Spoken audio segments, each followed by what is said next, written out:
그래서 저는 앨리스의 유유제라고 하고요. 저희 앨리스는 국내에서 디파이 프로젝트를 지금 만들고 있고 이번 주에 런칭할 예정입니다. 그래서 저희가 하려는 건 이더리움의 토큰들 기반을 해가지고 우리의 환경에서 이제 다이 저축 대출 서비스를 제공할 예정에 있어요. 그래서 우선 간단하게 소개를 드리자면 저는 2015년에 이더리움이 나오려고 했을 때 좀 고치는 가지고 생겨가지고 그때 비트코인 관련 스터디를 하면서 이제 계속 관심을 갖고 있다가 작년부터 본격적으로 블록체인 쪽에 프로젝트를 시작을 해서 지금 하고 있고요.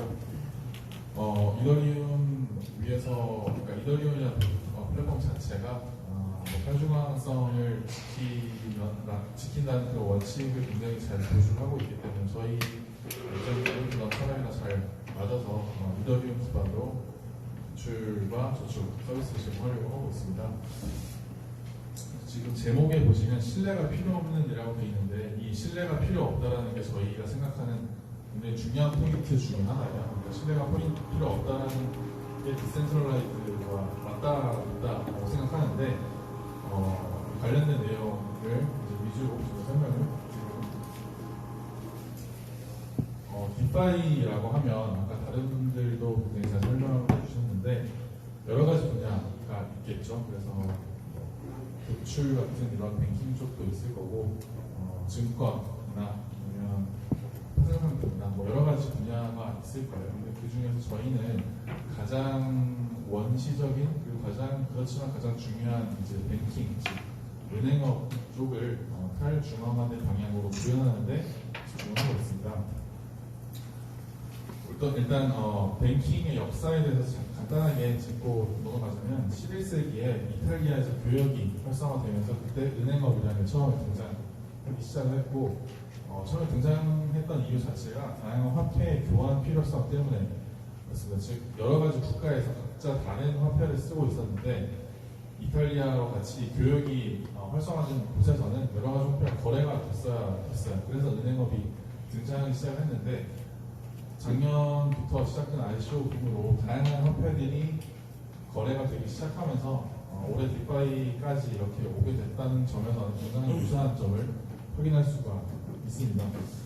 뱅크라는 용어 자체는 이탈리아어로 벤치를 의미하는 반포에서 유래를 했고 그래서 뱅코라는 그런 이더리움 기반의 다른 유동성 공급 프로젝트로 존재하는 거고 처음에는 그래서 이 뱅킹이라는 게 화폐를 보관하는 데서 시작을 했어요. 여러 가지 화폐들을 보관해주고 그에 따라서 이자를 받고 대출해주고 이렇게 시작을 했는데 이제 화폐를 직접적으로 다루지 않고 즉 보관해놓고 그에 따른 차용증이나 이런 쪽으로 신용이라는 개념이 등장하기 시작하면서 최근에 우리가 알고 있는 그런 금융까지 오게 됐습니다. 그래서 뱅킹에 어떻게 작동하는가를 간단하게 보면 우선 저축이 있겠죠. 저축이 이제 가장 중요한 부분이라고 할 수 있는데 결국에는 사람들이 남는 돈을 이제 모아가지고 그를 통해서 외대차를 이용해서 금리를 매기는 게 이제 뱅킹이기 때문에 결국 사람들이 사용하지 않는 돈을 모으는 게 저축이라고 할 수 있고 이게 모인 돈을 가지고 그 돈이 필요한 곳들에다가 사회적으로 의미가 있게 분배해주는 것이 대출이라고 할 수 있습니다. 그러니까 단순히 대출이라는 게 돈이 필요하면 돈을 땡긴다 이런 개념이라기보다는 사회적으로 굉장히 중요한 역할을 하는 즉 일종의 공공재 역할을 하고 있는 것이 바로 뱅킹이라고 할 수가 있겠습니다. 그래서 사용되지 않은 돈을 모아서 사회에서 유용하게 사용될 수 있도록 분배를 해주게 되고 아까 발표해 주신 그 유동성의 공급 측면에서도 맞닿아 있는 부분이라고 할 수 있겠습니다. 그래서 이를 통해서 결국 이 경제가 성장할 수 있는 레버리지 효과를 지니게 되죠. 왜냐하면 만약에 이런 신용 즉 대출 개념이 없다면 모두가 본인이 갖고 있는 돈만 사용하게 되고 그러면 크게 자금을 들여가지고 사업을 하거나 이런 활동을 못하게 되니까 당연히 그만큼 경제 성장이 활발하지 않을 거다라고 예상할 수가 있겠습니다. 하지만 이 신용과 대출이라는 개념이 있기 때문에 우리는 직접 내가 갖고 있지 않은 돈을 일종의 투자를 받거나 아니면 빌리거나 이런 식으로 해서 조금 더 큰 사업을 하거나 다양한 경제활동을 할 수 있는, 즉 경제활동의 충분자라고 할 수 있겠습니다. 근데 저희가 왜 굳이 이 뱅킹을 탈중앙하려고 했냐면, 전통적인 일단 세이빙이랑 론 두 개를 각각 살펴볼 텐데, 전통적인 저축, 즉 은행들이 다루고 있는 저축에서 저희는 몇 가지 문제점들을 보게 됐어요. 첫 번째는 다들 너무 잘 아시다시피 2008년부터 시작된 글로벌 경기 침체로 인해서 저축이라는 행위 자체가 좀 의미를 상실했다라고 볼 수가 있어요. 왜냐하면 70년대, 80년대 같은 경우는 미국도 그렇고 우리나라도 그렇고 굉장히 은행에서 높은 금리 10%, 20% 정도의 금리를 제공해 줬으니까 그를 통해서 차도 사고 저축을 통해서 집도 사고 이런 것들이 가능했는데, 사실상 최근에는 저축을 통해서 돈을 불린다라는 게 불가능한 그런 시대가 됐죠. 그렇게 이제 경기가 침체가 된 상황에서 각국에서는 경기를 살리기 위해서 점점 더 이자율, 그러니까 기준금리를 낮추기 시작을 했어요. 그렇게 낮추다 보니까 결국에는 마이너스 금리 시대까지 오게 돼서 이제는 더 이상 돈을 맡기면 그에 대한 수수료를 받는 게 아니라 오히려 돈을 맡기는 거에 대한 대가를 지불해야 되는 그런 상황까지 오게 됐습니다. 즉 한마디로 얘기하면 전통적인 저축은 더 이상 의미를 상실했다. 이제 저축을 통해서 내 집 마련을 하거나 그런 것들이 서민들에게는 불가능해졌다. 점점 더 빈부격차는 커질 것으로 예상이 되고 그 상황에서 점점 더 소외받는 계층들이 많아질 것이다라는 걸 저희는 문제점으로 생각을 했습니다. 그리고 이제 그 다음에 전통적인 대출 쪽에서 문제점, 저희가 지금 문제점들을 살펴보시면 신용평가 제도의 불합리함이라고 되어 있는데 합리적이라고 생각하시는 분들도 있을 수가 있을 것 같아요. 국가에서 정한 거고 모두의 동의를 얻어서 정한 거다라고 생각하실 수도 있는데, 이더리움이나 이런 블록체인이 가져온 혁신 중에 하나는 일종의 중앙화된 누군가 통제하는 것이 아니라 이론이라면 플레이어는 누구나 참여해가지고 의사결정 과정에 참여할 수 있다라는 건데, 사실상 소시민이 이런 신용평가 제도를 어떻게 결정하는지를 과정을 알고 그에 참여해가지고 본인들한테 조금이라도 유리한 방향으로 의사를 행할 수 있는 방법이 현실적으로는 없다라고 저희는 봤어요. 그래서 정부의 정책에 의해서 일방적으로 신용평가가 제도가 정해진다라는 거고, 직접적으로 경험을 저는 개인적으로 했기 때문에 조금 더 문제점이라고 생각을 했는데, 저는 이제 여러 번의 창업을 하면서 일종의 대출이라든지 이런 식으로 좀 그런 금융을 많이 활용을 좋게 말하고 활용을 한 거고, 나쁘게 말하면 이제 신용등급이 낮아진 거죠. 근데 낮아지면 낮아질수록 점점 더 좋은 돈을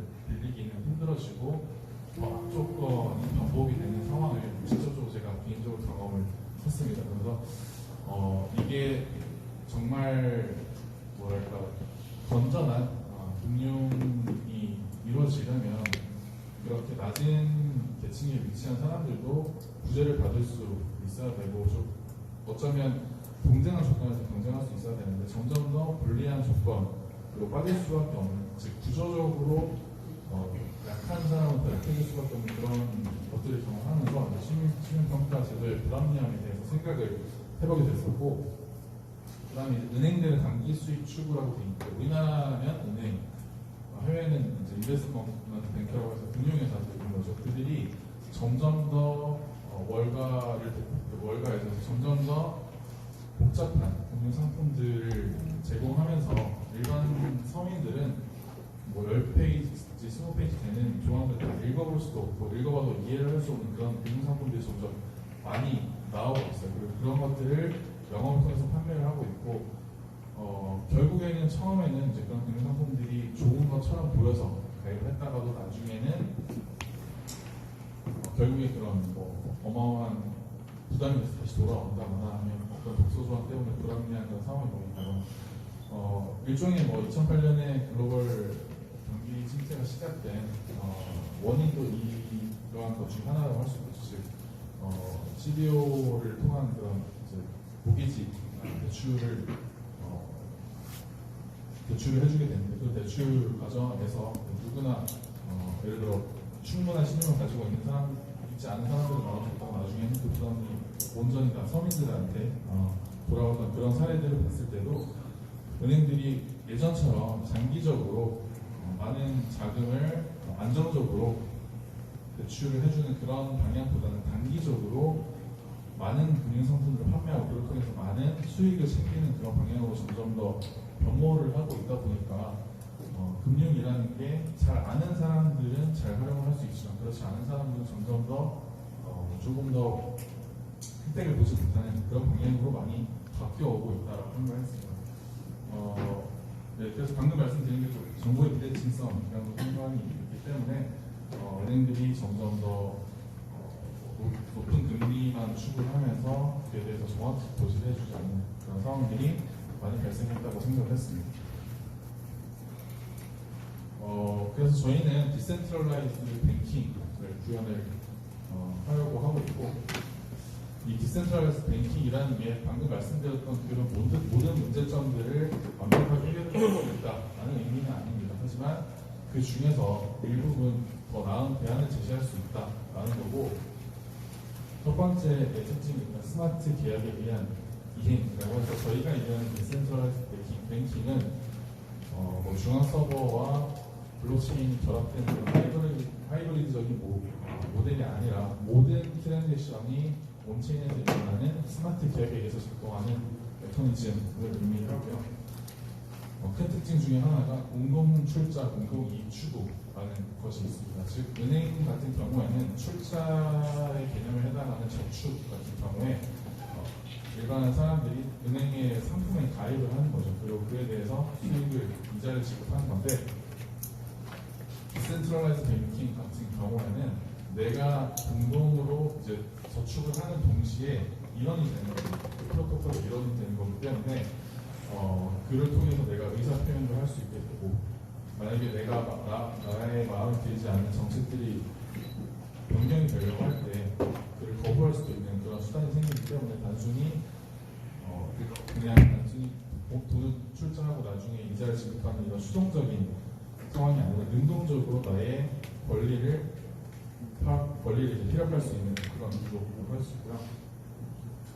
합리적 저축 대출 이자라고 되어 있는데 이게 은행들 입장에서는 사실상 대출 이자를 많이 받으면 많이 받을수록 좋겠죠. 하지만 그렇게 할 수 없는 이유가 정부의 규제 때문인 건데 애초에 돈을 빌리는 사람과 돈을 빌려주는 사람 사이에 인센티브가 일치하지 않기 때문에 이런 규제가 필요했던 겁니다. 하지만 디센트럴라이즈 뱅킹에서는 돈을 빌려주는 사람과 돈을 빌리는 사람 모두 공동의 프로토콜 위에서 같은 이제 표를 가지고 의사를 피력할 수 있기 때문에 어떤 중앙화된 단체가 일방적으로 이유를 책정하고 그에 따라서 수익을 많이 가져가고 이런 행태 자체가 불가능해지게 됩니다. 그러니까 반드시 블록체인으로 구현한다고 해서 이렇게 된다는 뜻은 아니지만 저희가 지향하는 디센트럴라이즈 뱅킹은 이러한 모습이다라는 것을 말씀드리고 싶습니다. 그래서 저희의 앨리스의 계약에 대해서 간단히 다이어그램으로 그리고 나타내면 왼쪽 끝에는 유저가 있는데 이 유저는 돈을 일종의 저축한, 즉 빌려주는 역할을 담당하게 됩니다. 왼쪽 끝에서 이제 유저가 다이를 세이빙 컨트랙에다가 지급을 하게 되면 1할 이자가 쌓이게 되고요. 스마트 컨트랙 자체가 언제든 출금할 수 있는 게 보장이 되기 때문에 나는 하루의 이자만을 추가하겠다. 그러면 다음날도 언제든지 바로 저축 해지할 수가 있습니다. 이렇게 저축한 금액은 펀드 계약으로 들어가게 돼요. 이 펀드 계약에 있는 금액은 어떤 누구도 마음대로 꺼낼 수 없다라는 게 로직으로 스마트 계약으로 보장이 되어 있어요. 그래서 심지어 관리자인, 대표자인 저희조차도 여기 있는 펀드는 절대 임의로 건드릴 수가 없습니다. 이렇게 펀드에 모아진 공동의 자금은 론 컨트랙을 통해서 대출이 되어 있는데, 대출이 될 때는 사용자가 다이를 받게 됩니다.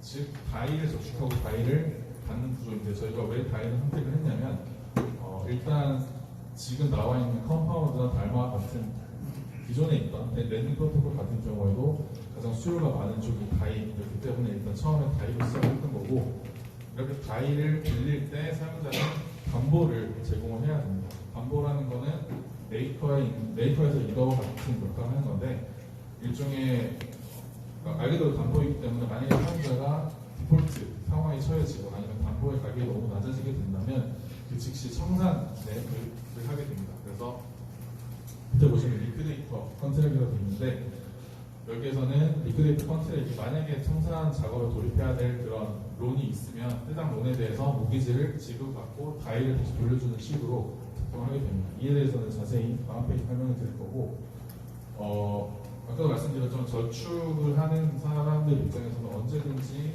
출금할 수 있다라는 포인트인데, 이 포인트가 스마트 컨트랙에 의해서 보장이 되기 때문에 저희를 믿지 않아도 되는 첫 번째 수단으로 작동할 수 있습니다. 대출도 마찬가지로 저축과 마찬가지로 1할 단위로 이제 이자가 계산이 되기 때문에 만약에 내가 이틀만 돈을 빌려고 다시 갚고 싶다 그러면 언제든 자유롭게 갚을 수가 있고, 대신 이제 담보랑 이자율 그러니까 원금과 이자율 사이 관계에서 마진 비율이 있습니다. 그래서 그 비율이 뭐 예를 들어 150% 1% 비율이 있기 때문에 그 비율에 해당하는 다이만 빌려받다 나중에 똑같은 비용만 다시 갚게 되는 구조입니다.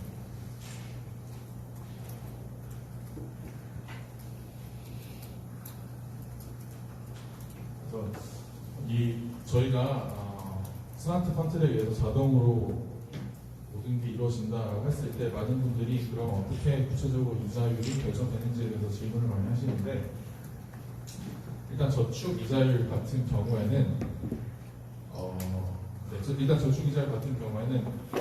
먼저 저희가 FT, FB, FA라는 수치 설명을 드릴게요. FT는 뭐냐면 전체 자금, 즉 저희가 모은 전체 자금을 의미하는 거고, FB는 그 중에서 얼마만큼이 대출되는지, 그리고 FA는 대출되지 않은 나머지 금액인데, FT분은 FB라고 해서 전체 자금 중에서 지금 대출이 된 비율이 높아지면 높아질수록 대출이 높아지게 됩니다. 그래서 즉 남아있는 자금이 줄어들면 줄어들수록 저축률이 높아지게 되는 거고, 반대로 남아있는 자금이 적으면 적을수록 저축률이 낮아지는데, 어느 순간이 되면 저축률이 완전히 이자율이 완전히 0%가 되는 그런 때가 옵니다. 그렇기 때문에 이 시점 이전에 이미 대출은 현실적으로 뭐 1%나 0.5% 수준이 됐을 때 다른 옵션들에 비해서 너무 낮은 혜택만을 제공하기 때문에 언젠가는 저축이 멈추게 되는 순간이 올 거고, 이를 통해서 저희는 저희의 백그라운드를 막을 수 있는 일종의 하나의 장치로 작동하게 되고요. 지금 이 자료가 사실 저희가 최종 자료가 아니어서 약간 수정이 있어야 되는데, 원래는 이 그래프가 이게 아니라 이쪽으로 이렇게 그려지게 됩니다. 그래서 대출 이자율 같은 경우에는 남아있는 자금이 점점 적으면 적을수록 대출 이자율이 높아지게 돼서 플레이어들로 하여금 자금이 남아있는 자금이 적으면 적을수록 더 대출을 하지 않도록 하는 그런 인센티브를 적용하게 됩니다.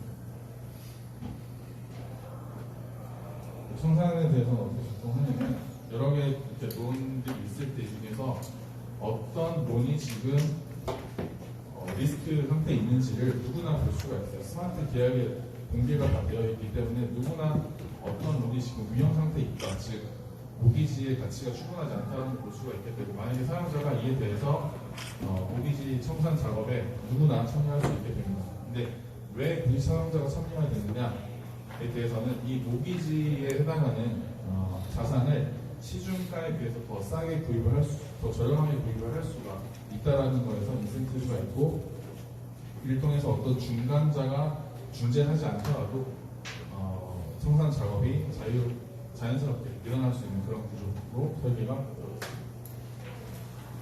있습니다. 사실 저희가 더 강조해서 말씀드리고 싶은 건 지금부터인데, 크립토를 기반으로 해서 여러 가지 다른 그런 렌징 프로토콜도 많이 나오는데 왜 굳이 저희가 더 나은 점이 있느냐라고 했을 때 저희는 일단 거버넌스를 굉장히 중요하게 생각을 합니다.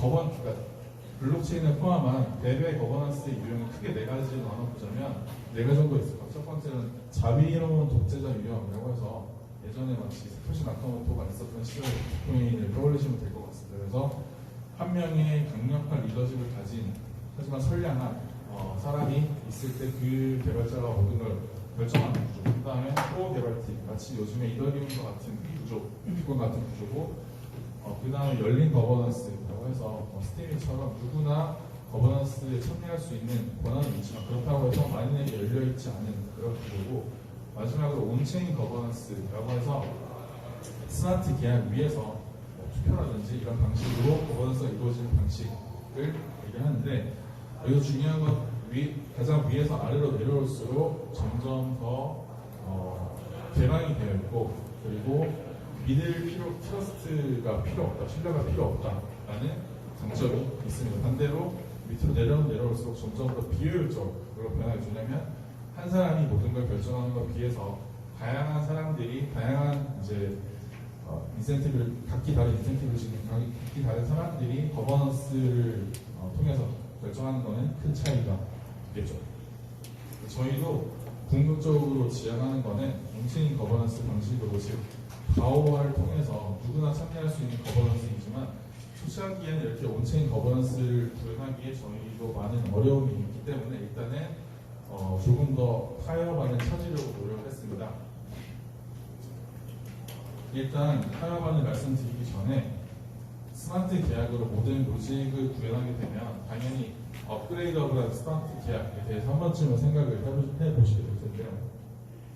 이 업그레이더블 스마트 계약이라 하면 기존의 이더리움 스마트 계약의 업그레이드가 불가능한 점을 극복을 하기 위해서 나온 솔루션을 얘기하고 제플린 OS 같은 그런 대표적인 프로젝트가 존재합니다. 업그레이더블 하게 스마트 계약을 작성하게 된다면 장점은 버그 수정에 용이하고 즉 혹시나 발생할 수 있는 취약점이 있을 때 이에 대응할 수 있다라는 거고, 기능 추가에 드는 비용이 절감이 된다. 만약에 업그레이드가 불가능하다면 예를 들어 버전 2 스마트 기억이 나오거나 버전 3가 나왔을 때 사용자들로 하여금 우리 주소가 바뀌었으니까 이쪽으로 접속해 주세요 라고 알리는 그런 많은 노력이 필요합니다. 하지만 업그레이더블 가능하다면 그럴 필요가 없다라는 건데, 이렇게 업그레이더블 가능하게 설계했을 때 문제는 뭐냐면 중앙화된 주체가 핵심 로직을 변경할 수 있다라는 건데요. 아까 보여드렸던 예를 들어서 그 저축, 대출, 이자율 같은 경우에 예를 들어 저희가 마음대로 이자를 굉장히 높이거나 낮추게 된다면 사용자들은 피해를 보게 되고 애초에 약속이 지켜지지 않는 거죠. 그래서 결론적으로 관리자를 신뢰해야 한다라는 문제가 있습니다. 하지만 애초에 비트코인이 탄생한 목적 자체가 누군가를 신뢰할 필요 없이 익명의 다수의 노드들이 참여했을 때 모든 계약이 이행이 된다는 점인데, 이렇게 업그레이더블 스마트 계약을 변하게 되면 거기에 좀 더 멀어지는 거라고 볼 수 있겠죠.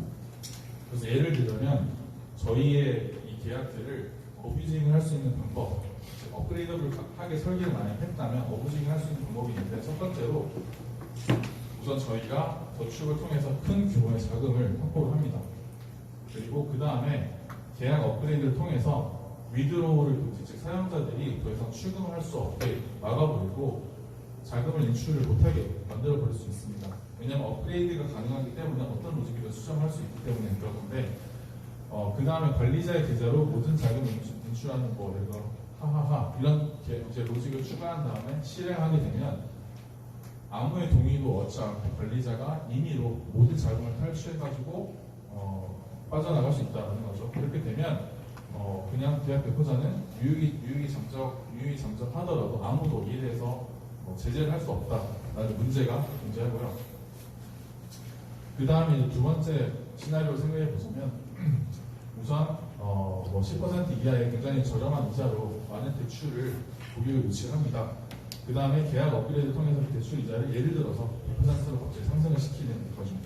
그럼 고객들은 고리대금을 지불하지 않으면 원래 담보로 잡아놨던 암호화폐를 잃어버리기 때문에 어쩔 수 없이 의무 계좌번호로 지불을 하던가 아니면 담보를 잃어버리게 되겠죠.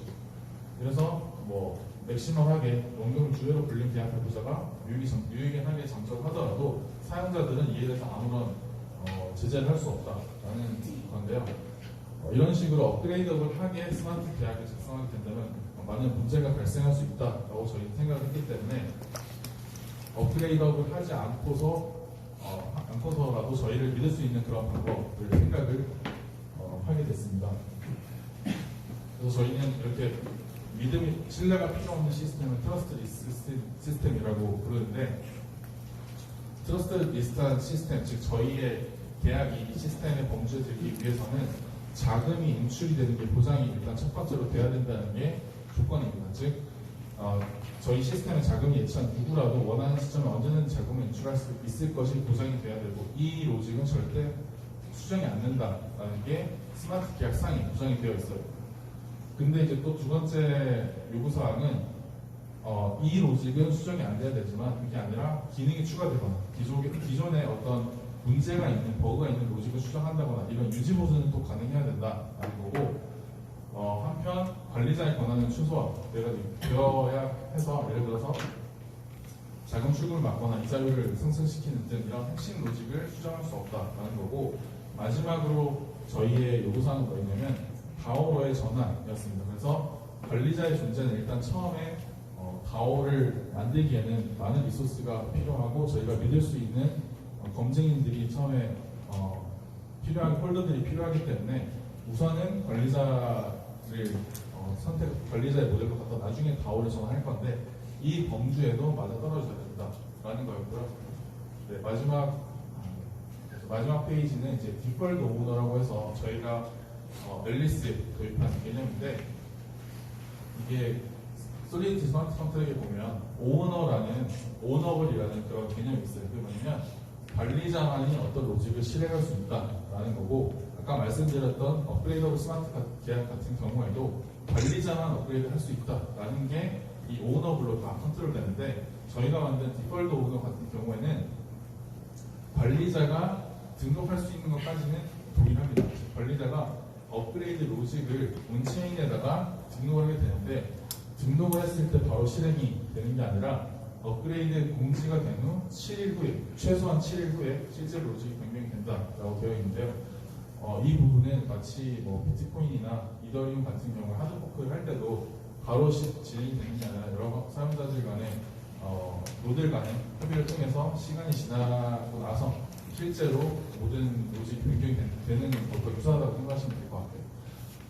근데 이제 중요한 게 뭐냐면, 이렇게 7일 후에 로직이 변경이 되기 전까지 사용자들은 언제든지 자금을 출금할 수 있다라는 건데, 결국에는 이 앨리스라는 빅바이 같은 경우 사용자들이 자금을 넣고 그에 따라서 신뢰성이 끌 수 있다는 것만 미리 보장이 되면 되기 때문에, 저희가 예를 들어서 악의적인 로직을 가진 그런 업그레이드를 만약에 온체인에 등록하게 된다면 모든 사용자는 그 내용을 다 알 수가 있습니다. 그래서 만약에 예를 들어서 갑자기 저희가 대출 이자를 20%로 올린다, 이런 로직을 만약에 등록하게 된다면 사용자들은 그 사실을 일단 인지를 하게 되고 7일간의 시간 내에 본인들의 자금을 다 인출해 나갈 수 있는 거죠. 그렇게 되면 만약에 모든 사용자가 자금을 다 인출해 나가게 되면 저희는 더 이상 이 서비스를 유지할 수가 없게 되는 거고, 그러면 저희 입장에서는 손해가 되는 거죠.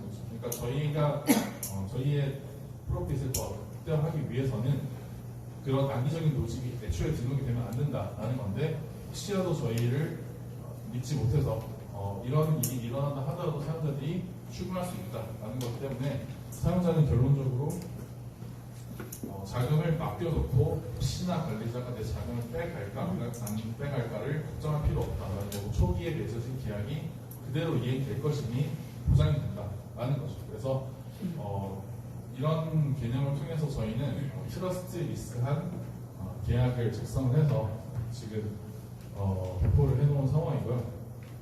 그래서 이 방법이 반드시 모든 거버넌스의 해결책이라고 생각하지는 않지만, 적어도 스마트 계약 기반의 어떤 서비스를 할 때 업그레이더블 하지 않다라는 단점과 거버넌스에 있어가지고 중앙화되어 있다는 그런 문제점 사이에서 선택할 수 있는 하나의 옵션이 되지 않을까라고 저희가 소개를 해드리고 싶었습니다. 네.